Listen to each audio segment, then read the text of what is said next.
Kawalan tata tertib merupakan satu alat pengurusan yang penting bagi mewujudkan pentadbiran yang cekap dalam melaksanakan segala fungsi serta tanggungjawab ke arah pencapaian matlamat sesebuah jabatan. Rasional tata tertib adalah supaya pegawai awam memahami dan membudayakan tata kelakuan sebagai seorang pejabat awam, juga sebagai pembangunan modal insan minda kelas pertama dan untuk memelihara imej perkhidmatan awam, juga menghukum pegawai yang melakukan kesalahan. Seterusnya ialah peranan surat aku janji yang perlu ditandatangani oleh setiap pejabat awam yang dilantik di bawah perkhidmatan awam persekutuan. Kegagalan seseorang pegawai untuk memberi aku janji atau gagal memenuhi terma-terma aku janji juga merupakan pelanggaran tata tertib.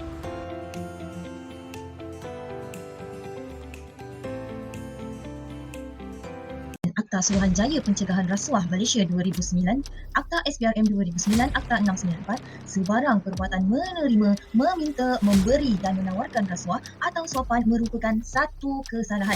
Dalam membantu kerajaan untuk membasmi rasuah, seluruh lapisan masyarakat perlu menggembleng tenaga bagi membentuk sebuah masyarakat anti rasuah yang mapan. Mapan dalam erti kata lain, ia tidak akan bertoleransi dengan apa jua bentuk rasuah tanpa mengira kecil atau besar amaun yang terlibat serta perilakunya, orang besar atau orang kecil, semuanya akan ditentang sehabis-habisan.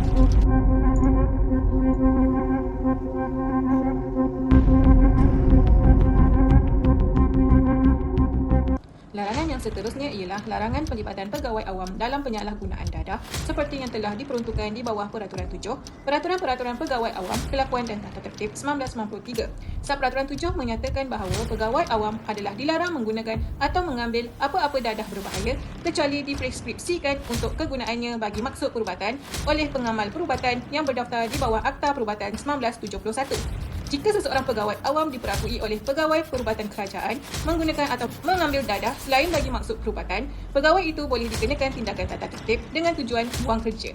Larangan seterusnya adalah pegawai yang tidak hadir bertugas tanpa kebenaran ketua jabatan atau tanpa sebab yang munasabah. Ketua jabatan boleh mengambil tindakan tata tertib terhadap pegawai yang tidak hadir selama 7 hari berturut-turut dan tidak dapat dikesan. Ketidakhadiran termasuklah tidak hadir bagi apa-apa jua tempoh masa pada masa dan tempat pegawai itu dikehendaki bertugas. Sebagai contoh, pegawai menghilangkan diri selepas mengetik kad perakam di waktu pagi, kemudian muncul semula di waktu petang untuk mengetik waktu pulang. Selain itu, pelanggaran lain, seseorang pegawai juga tidak boleh tidak jujur dan tidak amanah dalam melaksanakan sesuatu tugas. Contoh pelanggaran yang pertama, mengemukakan tuntutan perjalanan palsu atau elau kerja lebih masa. Yang kedua, mengemukakan sijil cuti sakit palsu. Yang ketiga, meniru tanda tangan pegawai dan slip gaji bagi mendapatkan kelulusan pinjaman. Bagi pegawai yang didapati bersalah, tidak jujur dan tidak amanah dalam melaksanakan tugas mereka, akan dikenakan tata tertib. Selain itu, penipuan sijil dan dokumen ini juga boleh dianggap sebagai salah satu kesalahan jenayah dan boleh disiasat dan didakwa di bawah Kanun Kesiasatan Akta 574. Seterusnya, jom kita lihat contoh pelanggaran yang tidak sepatutnya dilakukan oleh seseorang kaki tangan awam.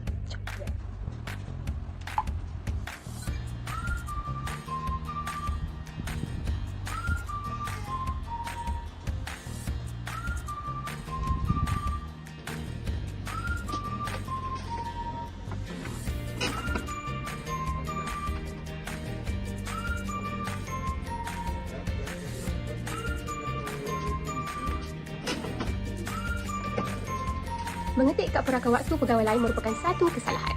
Kaki tangan awam yang didapati melakukan aktiviti mengetik kad perakam waktu orang lain, tindakan tata tertib boleh diambil ke atas pegawai berkenaan. Berdasarkan Peraturan Pegawai Awam, Kurungan Kelakuan dan Tata Tertib 1993, ada dinyatakan dalam Peraturan 5, mana-mana penjawat awam yang melakukan pekerjaan luar tanpa kebenaran adalah salah satu kesalahan. Kecuali setakat yang dia dikehendaki dalam perjalanan tugasnya atau diberikan kuasa dengan nyata oleh ketua jabatannya untuk berbuat demikian, seseorang pegawai tidak boleh yang pertama mengambil bahagian secara langsung atau tak langsung dalam pengurusan atau perjalanan apa-apa perusahaan komersial, pertanian atau perindustrian. Kedua, mengusahakan bagi mendapatkan upah apa-apa kerja bagi mana-mana institusi, syarikat, firma atau individu persendirian. Ketiga, sebagai seorang pakar, memberi apa-apa laporan atau keterangan pakar sama ada dengan percuma atau dengan mendapat upah. Dan yang terakhir, bertugas sebagai seorang wasi, pentadbir atau penerima. Walau bagaimanapun, mana-mana pegawai awam yang bercadang untuk melakukan pekerjaan luar boleh memohon kebenaran bertulis daripada ketua jabatannya. Ketua jabatan boleh meluluskan permohonan dengan syarat seperti yang berikut. Syarat yang pertama, pekerjaan luar tersebut mestilah tidak dilakukan dalam waktu pejabat dan semasa dikehendaki menjalankan tugas rasminya. Kedua, tidak menjejaskan kebergunaan pegawai sebagai pejabat awam. Ketiga, tidak bercanggah dengan kepentingan jabatan atau tidak konsisten dengan kedudukan pegawai. Bagaimana pula dengan perniagaan yang dijalankan secara atas talian online seperti di media sosial Facebook, Instagram atau TikTok? Ia juga sebenarnya disifatkan melakukan pekerjaan luar. Ini adalah berdasarkan surat dari Ketua Pengarah Perkhidmatan Awam, pemantauan ke atas pegawai awam yang menjalankan perniagaan dalam talian yang telah dikeluarkan pada tahun 2014. Tidak dinafikan, ramai di kalangan kaki tangan kerajaan turut sama menjalankan perniagaan bagi menampung kos hidup yang tinggi, perbelanjaan harian, belanja persekolahan anak-anak dan kos harga rumah yang semakin meningkat. Universiti Teknologi Mara UiTM telah menamatkan perkhidmatan seorang pensyarahnya yang didakwa melakukan gangguan seksual pada bekas siswazah berkuat kuasa serta Larangan yang seterusnya adalah penglibatan pejabat awam dalam kes gangguan seksual. Apa yang dimaksudkan dengan gangguan seksual? Gangguan seksual ditaktifkan sebagai sebarang kelakuan berunsur seksual yang tidak diingini sama ada secara lisan, bukan lisan, visual, psikologi atau fizikal yang menyebabkan seseorang yang waras berasa tersinggung, terhina atau terukut. Gangguan seksual boleh terjadi kepada sesiapa sahaja, sama ada berlainan atau sesama jantina. Antara contohnya adalah bercerita, berjenaka, isyarat yang lucah atau menyentuh anggota sesentif badan.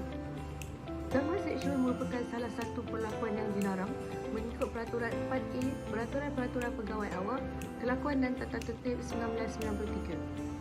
Sekiranya seorang pegawai didapati telah melakukan gangguan seksual, mereka boleh dikenakan tindakan tata tertib kerana telah melanggar Peraturan 4A atau 42 DPU A395 Palam 1993. Larangan yang seterusnya ialah penglibatan dalam skim cepat kaya. Pegawai awam dilarang sama sekali terlibat dalam mana-mana skim cepat kaya termasuk sebagai penganjur atau pengantara atau pelabur. Skim cepat kaya merupakan satu bentuk pelaburan yang menawarkan kadar pulangan tinggi bagi jumlah pelaburan yang kecil dan bebas daripada sebarang risiko tetapi tidak berdaftar dengan Bank Negara Malaysia, Suruhanjaya Security, Suruhanjaya Koperasi Malaysia atau mana-mana pihak berkuasa lain. Di bawah Peraturan 4, mana-mana pegawai yang ingkar dengan larangan ini dengan melabur dalam skim cepat kaya akan dikenakan tindakan tata tertib kerana boleh diertikan sebagai bersubahat atau bersekongkol dengan penganjur atau pengantara skim tersebut.